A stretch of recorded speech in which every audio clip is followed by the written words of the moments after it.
Noon ayon kay San Marcos. Papuri sa iyo, Panginoon.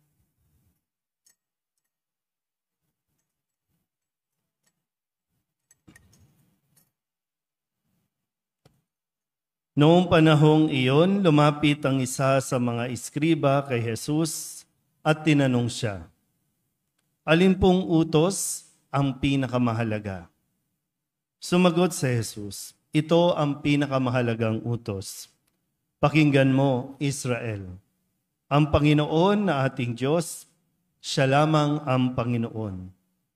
Ibigin mo ang Panginoon mong Diyos ng buong puso, ng buong kaluluwa, ng buong pag-iisip at ng buong lakas. Ito naman ang pangalawa. Ibigin mo ang iyong kapwa gaya ng iyong sarili. Wala nang ibang utos na ihigit pa sa mga ito." "Tama po, Guro," wika ng iskriba. "Totoo ang sinabi ninyo. Iisa ang Diyos at wala nang iba liban sa Kanya. At ang umiibig sa Kanya ng buong puso, buong pag-iisip at buong lakas, at ang umibig sa kapwa gaya ng kanyang sarili ay higit na mahalaga kaysa magdala ng lahat ng handog na susunugin at iba pang mga hain." Nakita ni Jesus na matalino ang kanyang sagot, kaya't sinabi niya, "Malapit ka nang mapabilang sa mga pinagaharian ng Diyos." At wala nang nangahas magtanong kay Jesus mula noon. Ang mabuting balita ng Panginoon. Pinupuri ka namin, Panginoong Hesukristo. Isang magandang umaga po sa inyong lahat. Tayo po ay nasa 31 linggo sa karaniwang panahon at matapos po natin na ipagdiwang ang kapistahan ng mga banal, mga santo, at kahapon ang paggunita sa mga kaluluwa ng lahat ng mga yumaong Kristiyano. Kamusta po ang pagdalaw sa puntod? Nakita niyo na ba ang inyong sarili?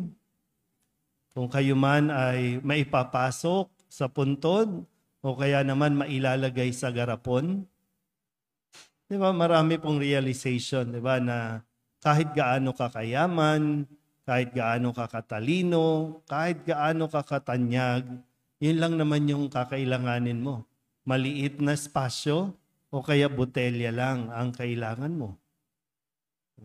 Pero pagdating ng wakas ng buhay natin dito, baliwala naman lahat ng mga inaipundar mo, naipon mo, baliwala lahat yan.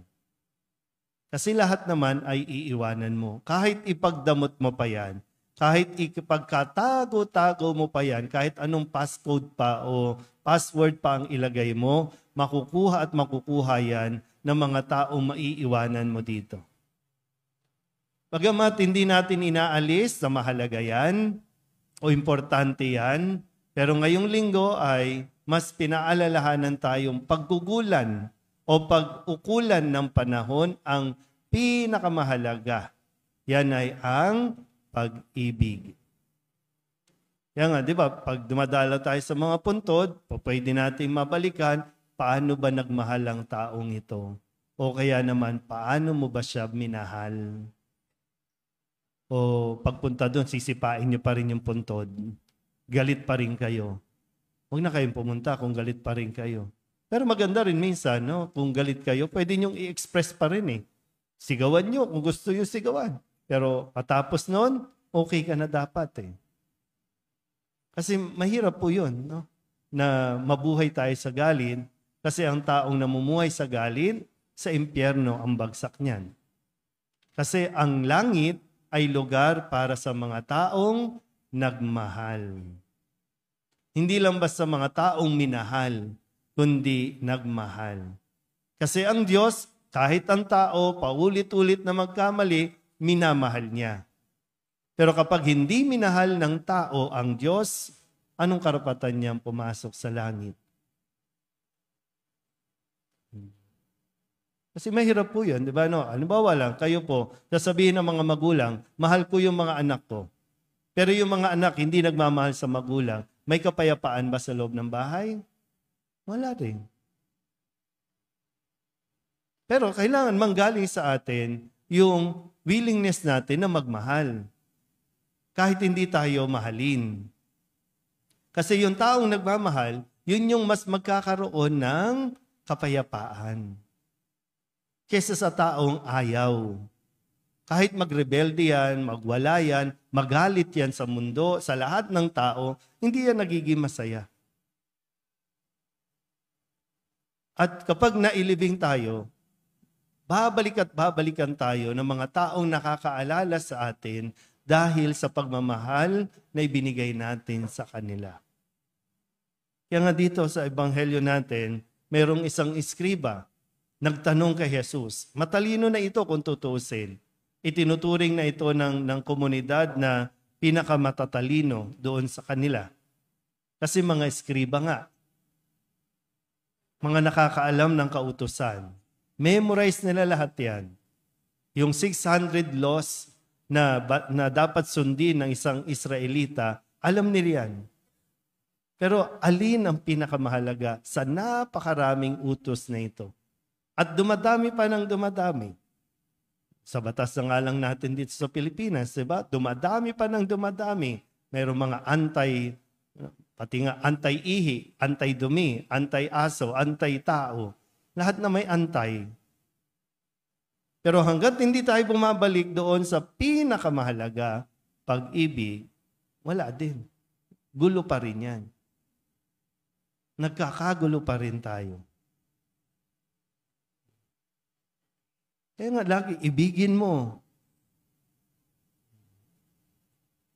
Sa 2 taon po natin pagsasama dito sa komunidad, maganda rin siguro po na sa pagtatapos ay mapaalalahanan din tayong lahat, lalo na po ako, na ituro ko ba ang pag-ibig ng Diyos? Nakilala ba ng mga tao ang pag-ibig ng Diyos?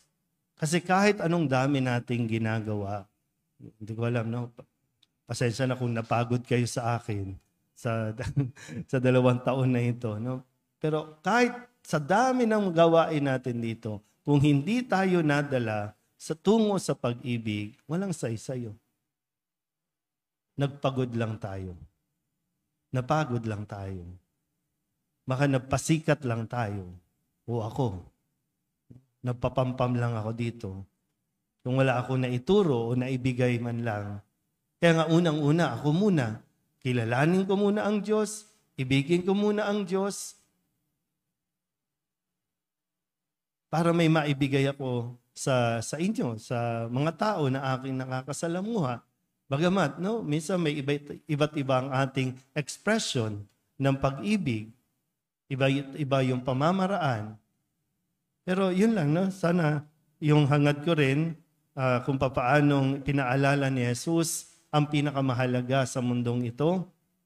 Sabi nga niya, kahit magdala ng lahat ng handog na susunugin at iba pang mga hain, kung hindi tayo napupunta at nauuwi sa pag-ibig, kahit anong sipag pa natin, kahit lahat ng organisasyon, salihan natin, maging member tayo, kapag hindi tayo nauwi sa pag-ibig, gulo ang aabutin natin. Maraming tao na maglilingkod at magsasabing, mamahalin ko kayo, iibigin ko kayo.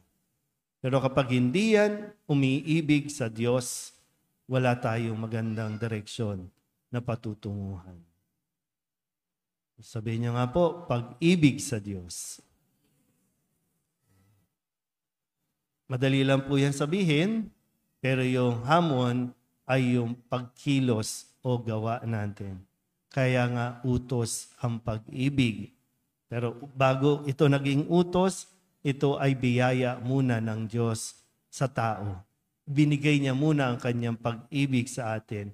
At binigyan ng halaga kung kaya iniuutos niya na tayo po ay magmahal. Kaya nga, action. Di ba? Sino ba mga English dito? Verb. Ang love. Hindi ito noun. Hindi ito pangalan lang. Hindi ito kung ano man. Ito ay action. Kapag sinabing ibigin mo, kikilos ka. Kung hindi mo man masabi sa salita, ipakita mo sa gawa ang iyong pag-ibig kung talagang nauunawaan mo ang kahulugan ng pag-ibig. Nawa, mapuspos po ng pag-ibig ang komunidad na ito ng Nuestra Señora de la Soledad at magpatuloy po sa pag-ibig sa Diyos para nang sa ganon ang ating paglilingkod, mapunta man tayo sa ibang lugar, dala-dala natin lagi ang pag-ibig ng Diyos. Amen?